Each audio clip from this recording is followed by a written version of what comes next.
오늘은 우리가 이 신명기 8장 2절 3절을 통해서 그리스도 안에서 깨어지는 사람, 깨어진 사람이라는 제목으로 말씀의 은혜를 한번 나누고 합니다. 참 사람들은 고난 당하는 걸 싫어하고 고통을 싫어하죠. 그것은 생명이 있는 존재는 다 그렇습니다. 그러나 사람이 고난을 당하고 또 고통을 당했을 때, 그리고 그것을 이겨냈을 때 더 단단해지는 것이죠. 그래서 늘 뭡니까? 좋은 날씨만 있는 것이 아니라 비도 오고 폭풍우가 치고 비바람이 불어. 그렇게 뭡니까? 지금 보기에는 안 좋은 것 같으나 나중에 뭡니까? 잘 되는 것이죠. 바다에 폭풍우가 일어서 배가 뒤집히고 많은 사람들이 죽어가는 그런 안 좋은 일도 있지만, 하나님의 섭리 가운데 그 폭풍을 통해서 바다가 뒤집어지고 위에 물이 아래 물이 섞여서 바다가 썩어가는 것을 막아주는 그런 뭡니까? 새로운 생명의 역사가 일어나는 것입니다. 그렇기 때문에 우리가 이 말씀 속에서 왜 하나님은 광야 길을 걸어가게 하셨나? 왜 하나님은 우리를 또 시험하셨나? 왜 하나님은 나를 낮추시나? 저 사람 예수 안 믿는 사람들은 저렇게 잘 나가고 저렇게 돈도 잘 벌고 저렇게 뭡니까? 지위도 없고 저렇게 노래 그렇게 많이 안 해도 잘 벌어가는데 왜 나는 예수를 믿는데도, 나는 왜 교회를 다니는데도 이 모양일까? 라는 뭡니까? 때로는 이해하지 못할 부분들이 있지 않겠어요? 때로는 내가 많은 사람들 중에 가장 비참한 자처럼 느낄 때가 있습니다. 그럴 때 우리는 이 말씀을 통해서 그렇구나. 하나님은 높은 자와 함께 하시는 것이 아니라 낮은 자와 함께 하시는구나. 그 낮은 곳에서 내가 끼어지고 그리고 겸손하여지고 내가 내 자신의 힘으로 살아가는 것이 아니라 나는 주님 없이는 살아갈 수 없는 존재라는 걸 깨닫고 언제 어디서나 주님을 붙드는 그런 마음이 되었을 때 주님 그것을 기뻐하시는구나. 이 말씀을 보고 우리가 그것을 느끼게 되는 것이죠. 그래서 말씀은 생명이 있는 것입니다. 세상의 문학과 세상의 예술들은 마음의 위로 차원으로 끝나지만 우리 하나님의 말씀은 지금도 살아있는 거죠. 이 세상의 온 우주를 당신의 손으로 지은 것이 아니라 말씀으로 지었지요. 말씀으로 지었기 때문에 그 말씀 자체 선포되어질 때에 이 말씀이 나에게 주는 말씀이고 생명으로 지금 다가오는구나. 역사가 일어나는 것입니다. 참 신기한 것은 사람이 만든 물건들은 끼어지면 못 씁니다. 그러나 참 신기한 것은 사람은 끼어지지 않고는 못 쓴다는 거예요. 물건은 끼어지면 못 쓰는데 사람은 끼어지지 않고서는 못 쓴다는 이야기입니다. 그래서 둥글둥글 해야 된다 그러죠. 옛날 분들이. 사람이 왜 그럴까? 자기 자신의 어떤 고집, 자기 자신의 완고한 자, 그런 아집, 이런 것들이 끼어지지 않고는 사람들과의 관계 속에서 원만한 관계를 이룰 수 없는 거죠. 그래서 만나면 나만 주장하고 왜 못난 거죠. 못났다는 것은 못났다는 것 같은 겁니다. 못났다는 것은.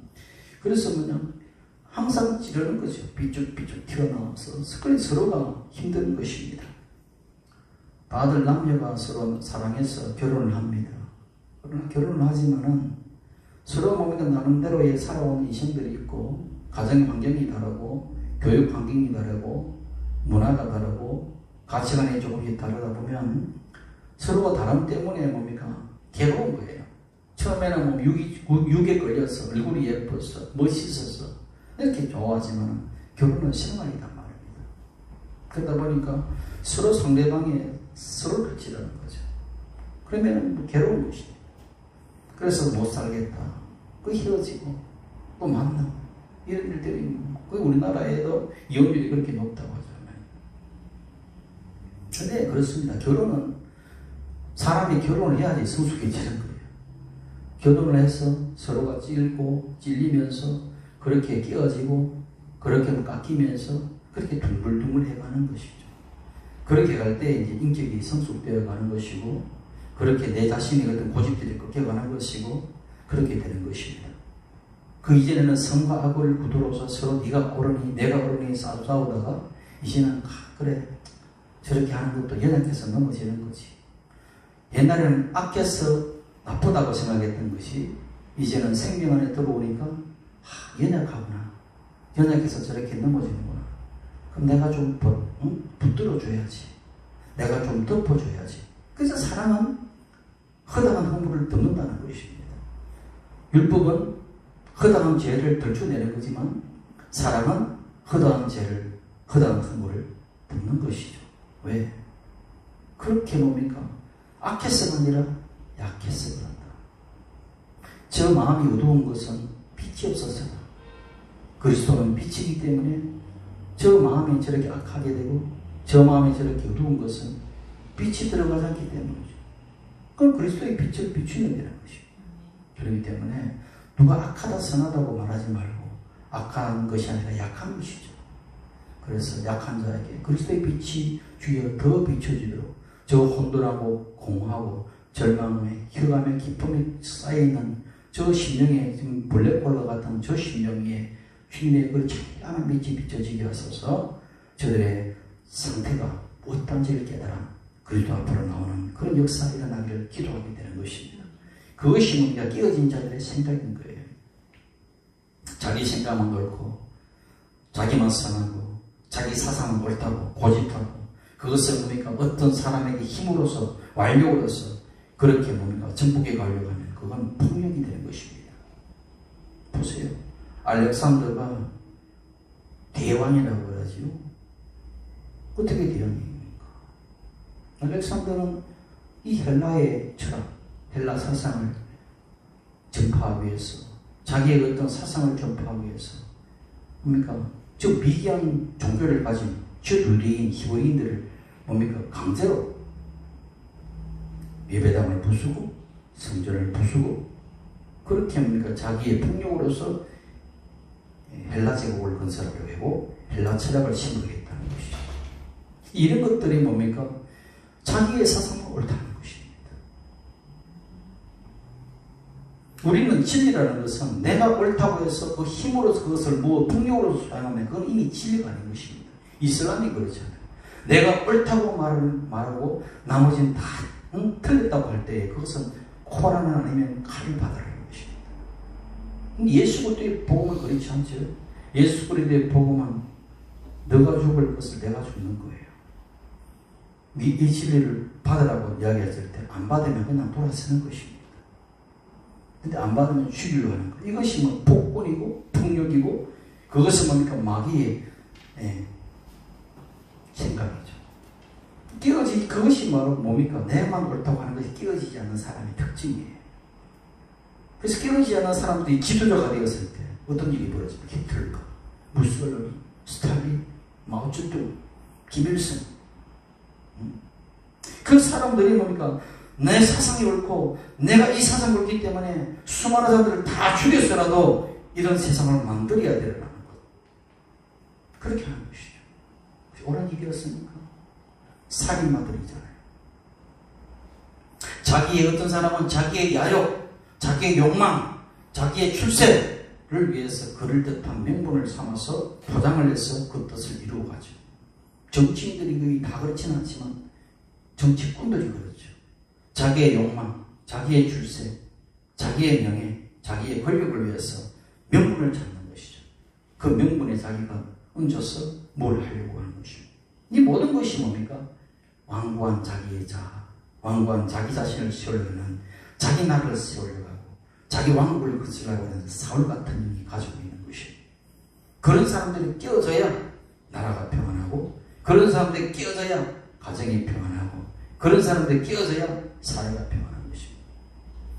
그 누가 깨느냐 이거 누가 깨느냐 스스로 안 깨집니다. 어떨 때?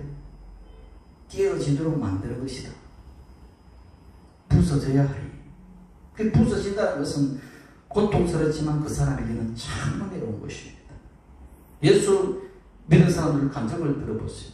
다 사울이었던 자들, 핍박했던 자들, 그리고 세상으로 잘 나갔던 사람들, 그리고 오히려 예수 믿는 사람을 욕하고 지탄했던 그 모든 사람들이 우리 교회사를 보게 되면 다 얻어 터졌어.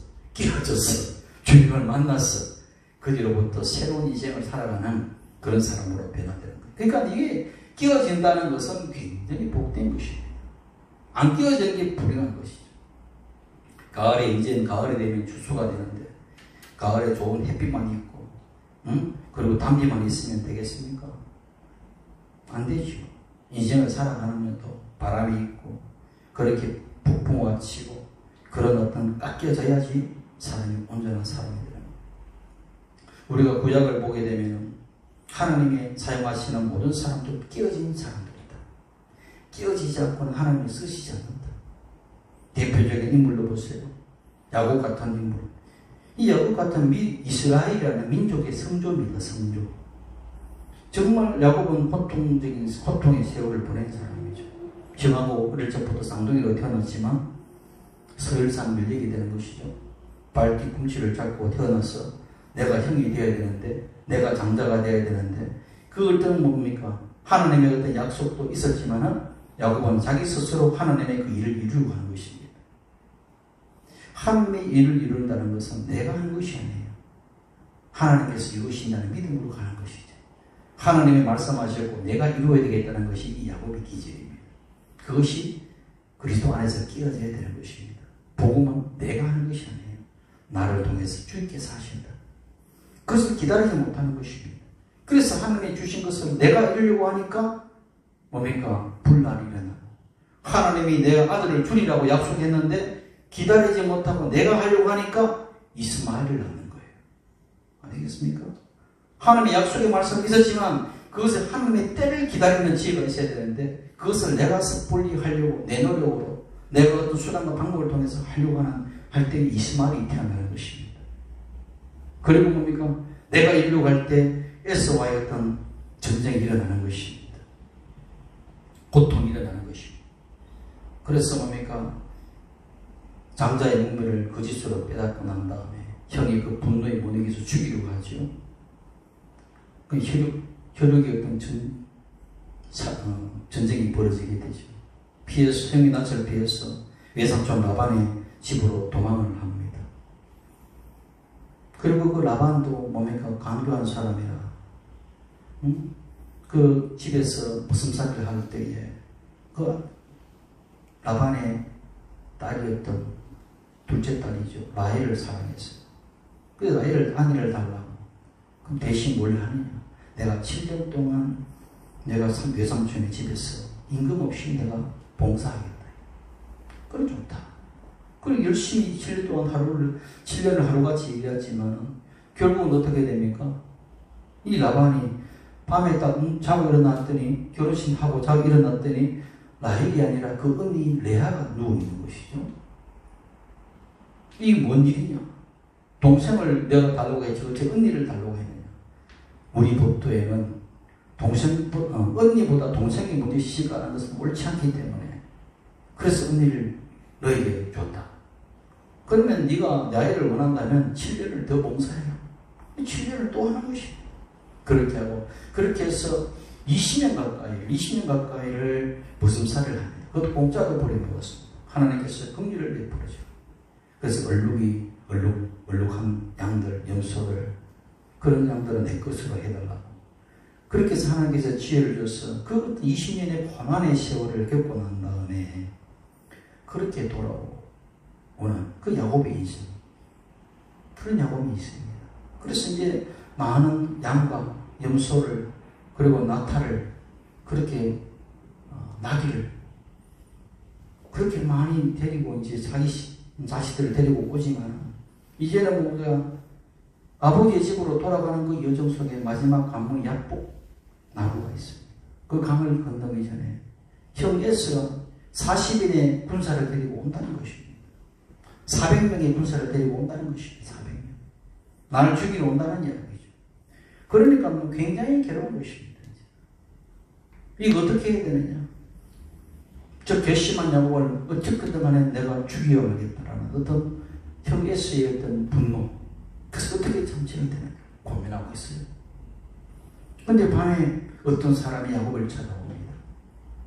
성경에서는 그 어떤 사람이 어떤 용의에서 찾아올지는 몰라요. 그러나 그 말씀의 뒷면을 보면 그 어떤 사람은 신약에 예수 그리스도를 예표하고 있다. 예수 그리스도였다라고 말씀합니다. 그 우리 주님께서 찾아오신 거죠. 그 구약에. 그리고 밤새도록 그 야곱과 씨름을 했다고 합니다. 어떤 씨름인지 몰라요. 우리나라 한국 씨름만 아니겠죠. 그래서 날이 쉬어서 가게에다가 못 가겠다. 내가 보니까 당신이 하나님의 사자인데 내가 당신이 내게 축복하지 않으면 내가 가지겠다고 내가 이 손을 놓지 않겠다. 당신의 옷자리를 놓지 않겠다. 때를 서는 것입니다. 때를 서니까 하나님의 사자가 야곱의 환도뼈를 치버리며 부러집니다. 이제 완전 뼈가 걸절되기 때문에 절도 빠르게 되는 것이죠. 그러면서 뭡니까? 그래도 놓지 않는 거예요. 그래서 그 야곱의 어떤 기질, 그 하나님의 사자가 말하는 이제 너 이름이 뭐냐? 야곱이다. 이제 너희 이제부터는 야곱이라 하지 마라. 이스라엘이라고 하라. 이름을 주는 것입니다. 이게 축복입니다. 이게 축복. 축복을 달라 했는데 뭘 축복 줬느냐? 이름을 줬어요. 야곱의 이름에서 이스라엘 이름이 일어나는 것을 주었습니다. 굉장히 중요한 의미입니다. 야곱은 뜻이 속이는 자, 발뒤 꿈치를 잡는 자, 이런 뜻이잖아요. 근데 이스라엘은 하나님과 겨루어 이긴 자, 이런 뜻입니다. 하나님과 겨루어 이겼다. 그리고 정확하게 번역하면 하나님과 더불어 힘을 얻어서 강하게 된 자, 이런 뜻입니다. 하나님과 더불어 힘을 얻어서 강하게 된 자. 더 전진대에서 번역에 나가면 하나님께서 통치하신다. 하나님께서 투쟁하신다. 얘기하는 거예요. 이게. 하나님께서 투쟁하신다. 과거 야곱의 살 때는 내가 네 인생 살려고 투쟁했잖아요. 내가 네 인생 살려고 뭡니까? 온갖 속임수와 자기 깨로서 열심히 투쟁하고 몸부림치면서 살았습니다.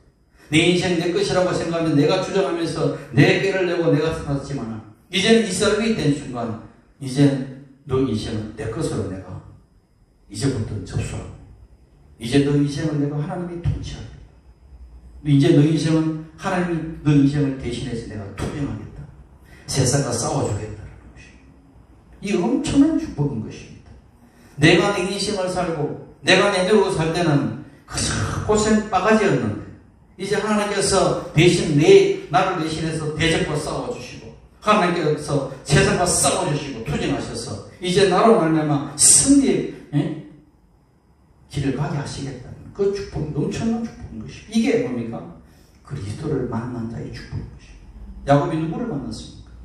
그리스도를 만난 거지. 오늘 여러분도 그리스도를 만나야 되는 것입니다. 교회만 왔다 갔다 한다는 것이 아니라 교회는 하나의 주님의 몸인데 머리 대신 우리 주님을 만나야 되는 것이고 교회만 종교 열심히 왔다 갔다 하는 것이 아니라 인격적으로 그리스도를 만나야 되는 것인데 그리스도의 만남 없이 종교 생활하면 불행한 것입니다. 그래서 뭡니까? 참 다행인 것은 야곱이 그리스도를 만난 것이 아니라 그리스도가 야곱을 만났다는 것. 이게 복음인 것이죠. 내가 하나님을 찾은 것이 아니라 하나님이 내게 찾아오셨다는 것이 복음인 것입니다. 아시겠습니까? 내가 더듬어서 진리를 만난 것이 아니라 진리 대신 그분이 찾아오셔서 내 눈을 열어서 보게 하셔서 진리임을 알게 하셨다는 것이죠. 이게 엄청난 큰 복음입니다. 그리고 그렇게 만나고 나니까 어떻게 되느냐? 그 만남의 과정에 끼어짐이 있었다는 것입니다. 어떻게? 절뚝발의 인생. 내가 스스로 열심히 노래가 뜀박질하려 내 세상 발로 뛰어다녔던 그 발걸음이 이제는 뭡니까? 그리스도 안에서 환두표를 쳐서 이제는 지팡이를 짚지 않고는 걸어갈 수 없는 존재가 된다는 겁니다. 그 지팡이가 뭡니까? 진리의 지팡이, 그리스도의 생명의 지팡이. 이제는 뭡니까? 하나님의 말씀의 지팡이를 가지고 이제는 거기서 기대어서 가는 존재가 된다는 이야기죠. 이 굉장히 중요한 의미를 가지고 있는 것이죠. 주님을 만났다. 그냥 만났는데 그냥 그대로 옛사람 그대로 발전되어 가는 것이 아니라 이제는 완전히 끼어져서 완전히 좋은 사람이 되는 거다. 새 사람이 되는 거다. 이런 이야기예요. 참 중요한 것은 더 많은 모든 동물도 그렇고 세상의 모든 하늘과 달과 별 모든 것들을 하나님의 말씀으로 창조했지만 인간, 사람은 뭐로 빚었냐? 흙으로 빚었다. 흙으로.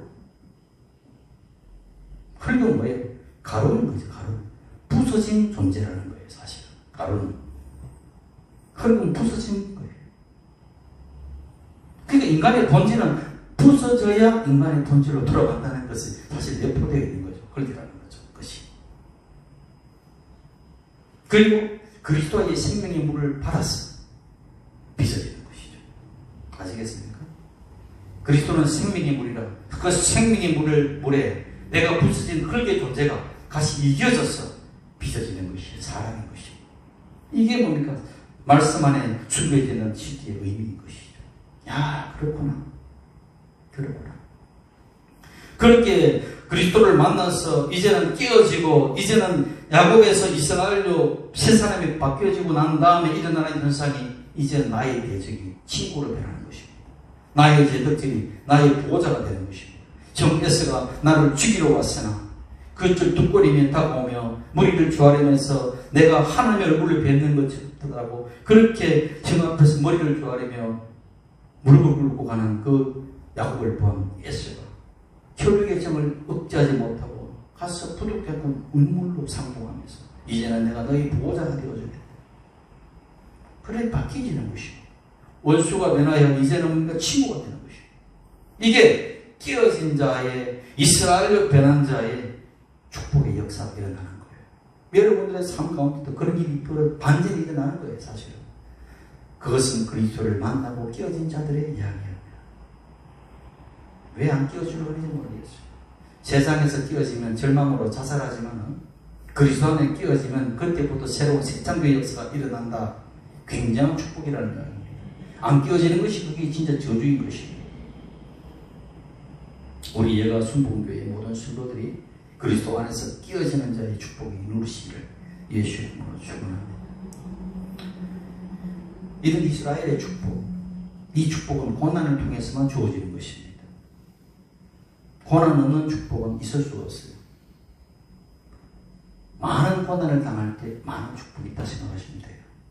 원래 옛날부터도 하늘에서 큰 사람을 내릴 때는 엄청난 고난을 준다고 하잖아요.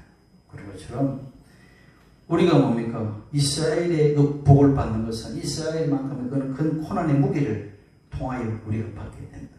그런데 그것이 당대에 그치는 것이 아니라 거의 아들들에게 내려가고, 그리고 가장 사랑하는 아들들에게 그 축복이 전이되는 게, 그 축복만 전이되는 것이 아니라 고난도 전이되는 거예요.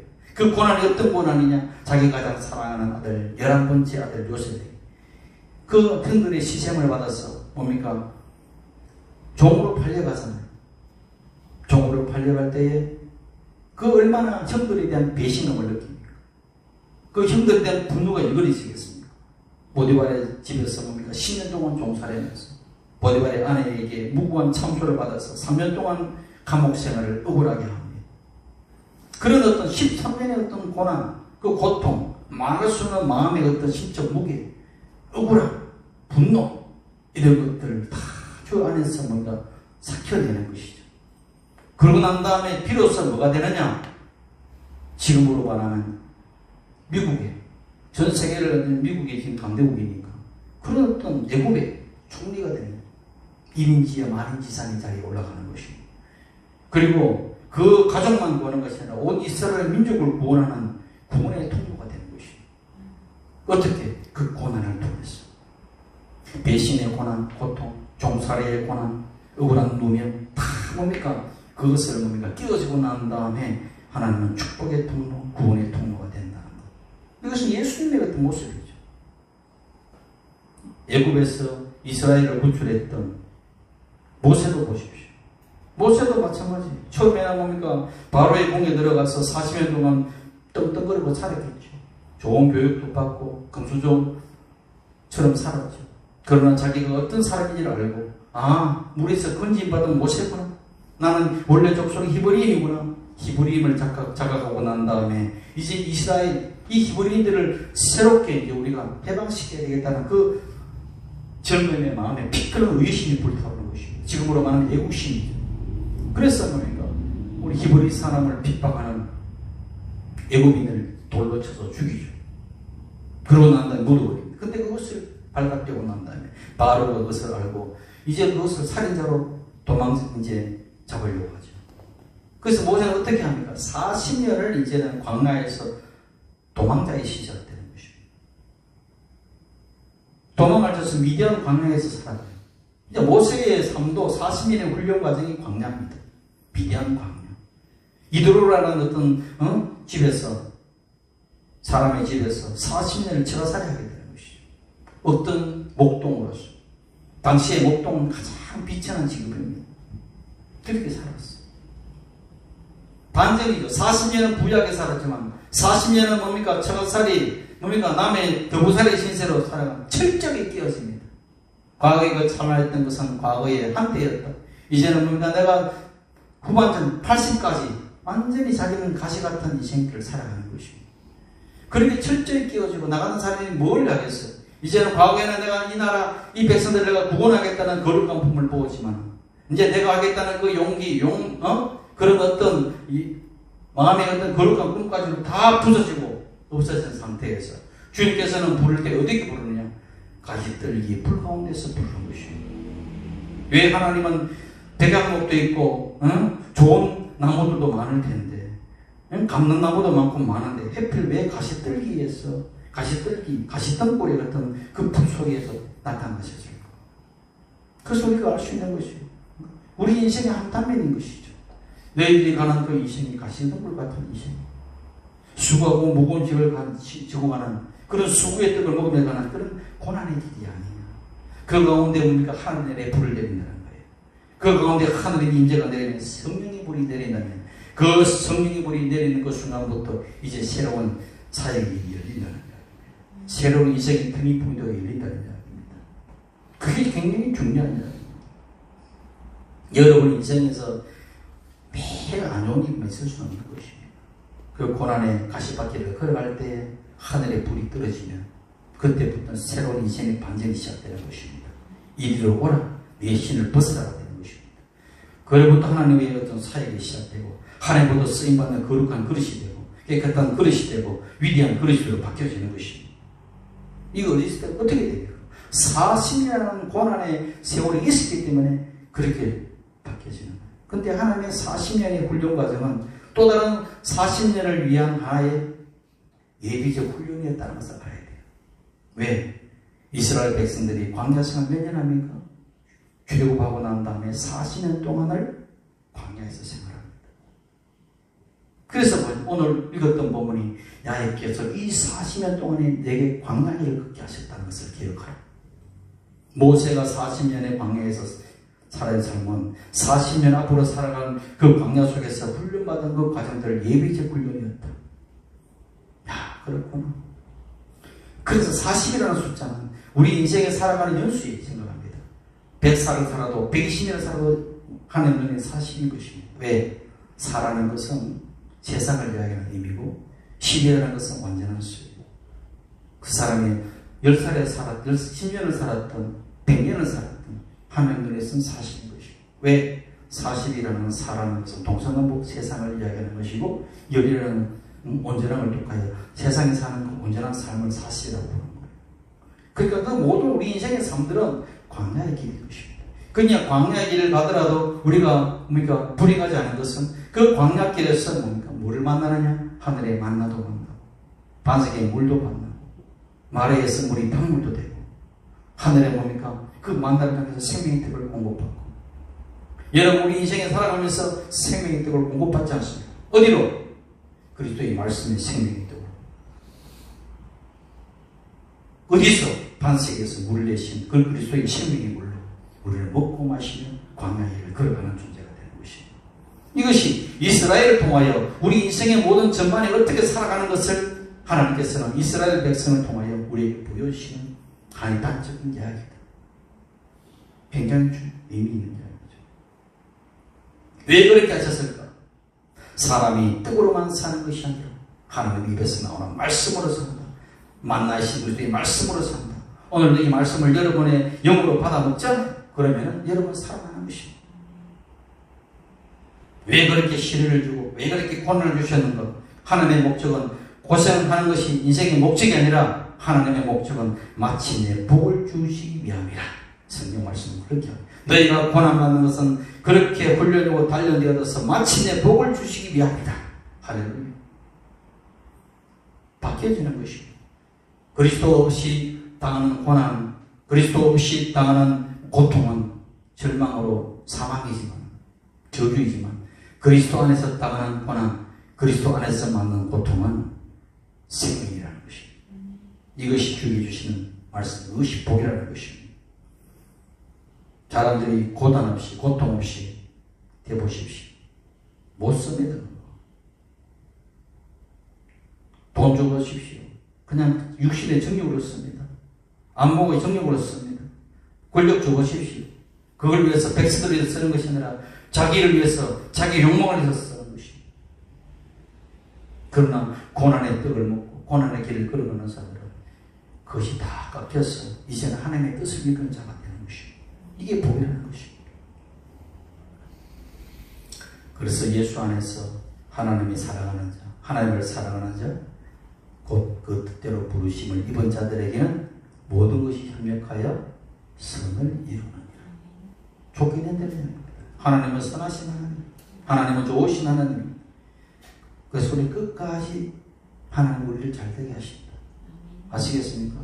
여러분이 그리스도 안에 있으면 안 되고 싶어도 안 될 수 없다. 잘 된다. 이 이야기입니다. 이것은 어떤 세상의 마인드 컨트롤이 아니라 주께서 말씀을 통해서 약속하신 말씀이기 때문에 세상이 다 무너지고 없어져도 하나님의 말씀은 있는 거예요. 이걸 잊지 말아야 되는 것입니다. 두 번째, 우리가 살면서 끼어진 사람과 안 끼어진 사람이 뭐가 다르냐? 끼어지면 어떻고 안 끼어진 사람은 어떻느냐? 한번 보라고요. 한번 보면 알 수 있습니다. 끼어진 사람은 삶의 주인이 누구냐? 그리스도가 내 삶의 주인인 것이요. 끼어지기 전에는 말은 얘가 예수를 믿는다고 하고 내 발걸음은 교회에 나온다 하지만 그 마음 중심은 내가 있는 거예요. 내가 열심히 했기 때문에 성공했고, 내가 기도 많이 했기 때문에 기적을 이뤘고, 내가 열심히 섬겼기 때문에 교회가 복했고, 내가 많이 희생했기 때문에 우리 교회 가정이 화목하고, 전부 뭡니까? 자기 중심인 거예요. 그렇습니까? 그런 것이 있다면 내가 있는 것이죠. 그러나 그리스도 안에서 끼어진 사람은 그렇지 않습니다. 모든 것이 주님께서 하셨습니다. 내 모든 어떤 삶의 모든 육신적인 필요까지도 다 주님께서 돌보셨습니다. 내 성공도, 내 가정도, 우리 교회도 우리 주님께서 긍휼을 주셨고 은혜를 베푸셨다. 이 모든 것을 주께서 하셨다. 이것이 뭡니까? 입에서만 나오는 것이 아니라 심령이 깊은 고백에서 나오는 것입니다. 이게 끄어진 자들의 심령이고 마음이고 말인 것입니다. 우리가 복음성과 내가 주인 삼은 모든 건 내려놓고 내 주 대신 주 앞에 나가서 내가 사랑했던 모든 건 내려놓고 주님만 사랑해요. 그렇죠? 내가 스스로 내어놓을 것 같아요. 인간이 간악하기 때문에 절대로 스스로를 안 내려놓습니다. 내려놓으면 제가 아무리 읽어보세요. 내려놓아지는 거. 안 내려놓아져요. 내려놓게 하시는 분은 하나님이세요. 내려놓게 하시기 만든다고요. 왜? 뭐를 통하여? 고난을 통해서. 그때 안 끼어지면 복이죠. 안 끼어지면 그만큼 빗발이 힘든 인생을 살아가게 되는 것입니다. 그래서 끼어진 사람은 하나님만 자랑하게 됩니다. 그러나 안 깨진 사람은 늘 자기 자랑해요. 간증을 해도 들어보십시오. 간증한다고 나와서 하나님을 높인다고 말하면 자기를 은근히 자랑하는 사람들 많아요. 자기 자랑이죠. 내가 이렇게 했더니 이렇게 해주셨다. 이렇게 했더니 이렇게 했더니가 아니라 그럼에도 불구하고 이렇게 해주셨다고 하는 거죠. 끼어진 사람의 특징은 예수 생명이 나오기 때문에 온유하고 겸손하게 되어 있어요. 끼어진 사람을 만나면 불편하지 않습니다. 늘 따뜻하지. 그리고 진실하지. 사람이 겸손하지. 예수님은 내가 내 마음이 온유하고 겸손하니 나의 용인을 보고 내게 배우라고 그러잖아요. 마태복음 11장 29절에 예수님이 내 안에 계신데 내가 어떻게 온유할 수 있으며 예수님이 내 안에 계신데 내가 겸손할 수 있습니까? 안 끼어진 사람이니까 완악하고 냉정하고 싸납고 간교하고 그러죠. 입으로는 네 그러고 속으로는 뭡니까? 굉장히 강교하고 무섭습니다. 그런 사람 만나면 참 불행하죠. 끼어진 사람은 서로 이해합니다. 동정하고 사랑하고 오래 참죠. 이게 뭡니까? 끼어진 사람의 특징이 성령의 열매를 맺은 사람이죠. 그리고 깨진 사람은 처음에도 내가 말했지만 선악으로 사람을 대하지 않습니다. 넌 이래서 좋고 이래서 나쁘고 이거 아니에요. 다 그리스도 안에서 그냥 긍휼의 존재로 보이는 것입니다. 마귀 외에는 다 사람은 긍휼의 존재로 보이는 것입니다. 그래서 생명으로 대하는 거예요. 그래서 기도하게 되는 것이고, 그건 안 깨진 사람들은 늘 율법적 잣대를 남을 판단하고 저울질하고 정죄하고 그렇게 이야기하잖아요. 그러면서 자기는 의로운가? 나는 어떤 사람인가 지금 이 말씀드리겠습니다. 나는 진짜 깨진 사람인가 안 깨진 사람인가? 내가 끼어진다고 하는데 절반 정도 끼어졌는가 아니면 1% 정도 끼어진 사람인가? 한번 생각해보라. 내가 몇 퍼센트 끼어진 사람인가? 100% 완전히 끼어지기를 축원합니다. 그래야 주님의 쓰심이 불러가는 사람이 세워집니다. 죽으려면 어설프게 죽지 마세요. 완전히 죽어야 됩니다. 어설프게 죽으면 물에 빠진 사람 어설프게 건지려면 같이 빠져 죽어요. 완전히 힘이 빠져서 완전히 기절했을 상태에서 건져 올리는 게 원래 사실. 아니면 같이 죽으니까. 그리스도 안에서 완전히 내가 끼어진 사람이 될 때 하나님께서 그때 역사 일어나는 거예요. 마지막입니다. 끼어지는 것은 스스로 끼어지는 물건이 없듯이 끼어지는 것도 사람도 주님께서 하신다. 내부적으로 고난을 주시든 외부적으로 시련을 오게 만들든 끼어지게 만드는 거예요. 우리가 옛사람 안에서 모든 태어난 습성들은 죄의 습성을 가지고 있습니다. 완고한 습성을 가지고 있습니다. 내가 주인이 되어서 내 멋대로 살고자 하는 그 어떤 자유라는 것은 그게 아닙니다. 법이 없는 자유는 방종이고 죄입니다. 모든 것이 나라에는 법이 있고 하나님 나라에도 법이 있고 법 안에서의 자유죠. 만약에 그 자유를 위해서 내 마음껏 자유를 휘두르는 순간 어느 누구에게 상대는 고통을 당하게 되는 거예요. 내 자유가 상대에게도 자유가 침해될 때가 진정한 자유죠. 아시겠습니까? 사이코패스가 왜 사이코패스입니까? 내 마음대로 사람을 죽이고 내 마음대로 사람을 괴로워하는 그 모습을 보고 같이 슬픔이 못 느끼는 거예요. 내 자유라는 거죠. 이 자유입니까? 사이코패스 영적 상태인 사람이 굉장히 많습니다. 많은 사람들이 법을 무시하고 자기 자유하면서 상대방을 괴롭히고 상대방을 못 살게 하고 상대방을 고통을 주는 것은 자유가 아닙니다. 그것은. 십계명을 보십시오. 네 이웃을 탐하지 마라. 도질하지 마라. 왜 그럴까요? 상대에게 괴로움을 주니까. 자유도 남의 자유를 침해하는 건 자유가 아닌 것입니다. 방조인 것입니다. 그래서 끼어져야 되는 것입니다. 그래서 주님께서는 성령의 능력으로 끼어지게 만드는 것입니다. 20년이 걸려서 끼어지듯 13년이 걸려서 끼어지듯 그 끼어짐을 받은 사람이 야곱의 복을 받는 것이고 요셉의 복을 받는 것이고 요셉은 2배의 곱절의 역사를 받잖아요. 에브라임의 축복, 그 다음에 므낫세의 축복, 2배의 어떤 축복을 받는 거잖아요. 엄청난 것입니다. 그렇기 때문에 히브리서 12장 5절 이하에 보면 내 아들아 주의 징계하심을 경히 여기지 말며 그의 꾸지람 받을 때 낙심하지 마라. 고난 당할 때 낙심하지 말라는 이야기. 주께서 그 사랑하는 자를 징계하시고 그 받아들이시는 아들마다 채찍질하십니다. 고난과 고통을 주신다는 이야기죠. 근데 물론 징계가 당시에는 즐거워 보이지 않고 슬퍼 보이지만 후에는 그로 말미암아 연단받은 자들이 되어서 의와 평강의 열매를 맺는 할렐루야 되는 것이죠. 아시겠습니까? 그러니까 내가 그렇구나. 그것이 끼어진 자의 축복인 것입니다. 시편 119편 67절에 내가 고난당하기 전에 내가 그렇게 행하였더니 이제는 주의 말씀을 지켜야 돼요. 네, 끼어지고 난 다음에 주의 말씀을 지켜. 끼가 생기기 전에는 내 육신의 소욕, 내 욕망이 더 강해. 혼쭐이 나야 되는 것이죠. 그래서 내 마음의 교만도 끼가지고 내가 낮음도 알게 되고 그렇게 되는 것이고 내 주 앞에서 항상 낮추고 사람 앞에 낮추는 것이고 그럴 때 주께서 높이신다. 응? 여러분 우리 안에는 여러분의 주인이 두 주인이 있다는 걸 알아야 돼요. 하나는 하나님이 우리를 지으셨기 때문에 그리스도가 나의 주인이다. 그걸 명심하라는 이야기예요.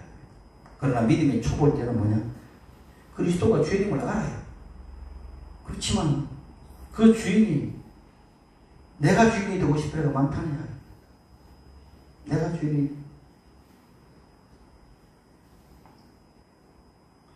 주인이라는 것은 모든 내 삶의 우선순위가 누구야? 주인 뜻대로 하는 거죠. 그래서 모든 예배를 드릴 수 있는 거예요. 교회를 드릴 수 있는 거예요.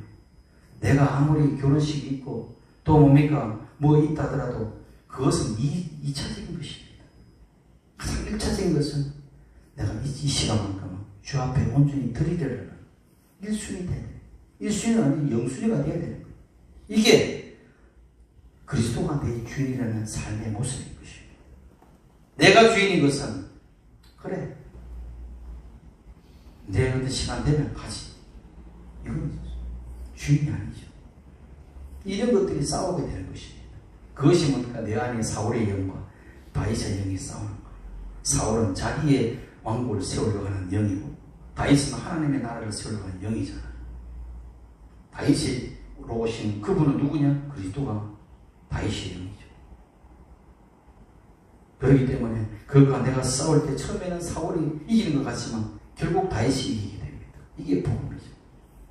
다윗이 누구를 무찌르니까 아말렉을 무찌르고 또 누구를 블레셋을 무찌르고 사울은 패배하잖아요. 블레셋 전투에서 죽잖아요. 그러나 사울은 그것을 다 이겨냅니다. 가나안 7족속들을 다 쳐냅니다. 왜? 강한 영이기 때문에. 우리 안에 누가 와서 살아야 돼요? 다윗이 그리스도가 오셔서 살아야 되는 것이죠. 골리앗을 무너뜨리는 것이잖아요. 내 안에 욕망이 가난한 7족속을 진멸해 버리잖아요. 오셔서 그리스도가. 이게 굉장히 중요한 일입니다. 그러나 사울은 그렇지 않죠. 그냥 더불어 살기를 원하죠. 더불어 좋아하지 마세요. 더불어는 하나님과의 더불어지 원수들과의 더불어는 안 되는 것입니다. 가난의 7족속 욕망과 더불어 사는 것은 좋은 게 좋은 것이 아니에요. 그건 진멸의 대상인 것입니다. 주여 내 안에 가난의 7족속이 진멸되게 하시고 누가 와서 그 진멸하시는 다윗이 와서 진멸하시는 것입니다. 사울은 절대로 이기지 못해요. 주여. 그래서 뭡니까? 갈라디아서 2장 20절에 믿음이 고백이 되는 거예요. 내가 그리스도와 함께 십자가에 못 박혀 죽었다. 이제 내가 사는 것이 내가 아니고 내 안에 그리스도께서 사신다. 이제 내가 육체 가운데 사는 것은 나를 사랑하사 나를 위하여 자기 자신을 버리신 하나님의 아들을 믿는 그 믿음 안에서 내가 산다. 이게 믿음의 고백이 나오는 것이에요. 야, 그렇구나. 베드로 전서 5장 10절에 모든 은혜의 하나님 그리스도 안에서 너희를 부르서 자기의 영원한 영광에 들어가신 이가 잠깐 고난을 당한 너희를 친히 온전하게 하시며 굳건하게 하시며 강하게 하시며 들을 견고하게 하시리라. 우리 인생에서 고난이 잠깐이라 하셨어요. 그걸 통해서 어떻게 한다고요? 베드로전서 5장 10절에 온전하게 하신다. 굳건하게 하신다. 강하게 하신다. 여러분 인생의 틀을 견고하게 하신다. 이게 뭡니까? 주께서 은혜 받은 자들의 특징입니다. 여러분 이제 마지막입니다. 우리 여러분의 내 감정과 내 이성을 붙잡지 마세요. 그것은 사울의 영입니다. 뭘 붙잡아야 되느냐? 하나님의 말씀을 붙잡고 누굴로 의지해야 되느냐? 성령을 의지하고 그리스도라고 하는 믿음의 실제를 붙잡고 여러분이 광야길을 걸어가시기 바랍니다. 그리하면 가나안은 정복되는 것입니다. 그래서 그 가나안 땅에 뭐가 있습니까? 적과 꿀이었죠. 여러분이 그리스도 안에 모든 풍성을 다 누리게 되어 있습니다. 뭐가 있습니까? 그 안에 기쁨이 있습니다. 기쁨과 희락의 꿀을 취하면서 살아가면 내가 이 속에서도 하나님의 천국에 신령 천국이며 살아가는 그런 자가 되는 것입니다. 여러분 이스라엘의 복을 받았습니다. 야곱의 축복도 받았고 그리스도 안에서 요셉의 축복도 받았습니다. 받은 것을 알고 이제 그것을 주장하고 그것을 믿고 내 지금 이 고난의 속에서 불평하지 마시고 주님께서 잘하실 것이라 하는 믿음 안에서 감사하며 나아갈 때 여러분의 영혼이 잘 되고 범사가 잘 되고 강건한 그런 상병의 축복이 임하게 되는 것입니다. 그렇게 되기를 예수의 이름으로 축원합니다.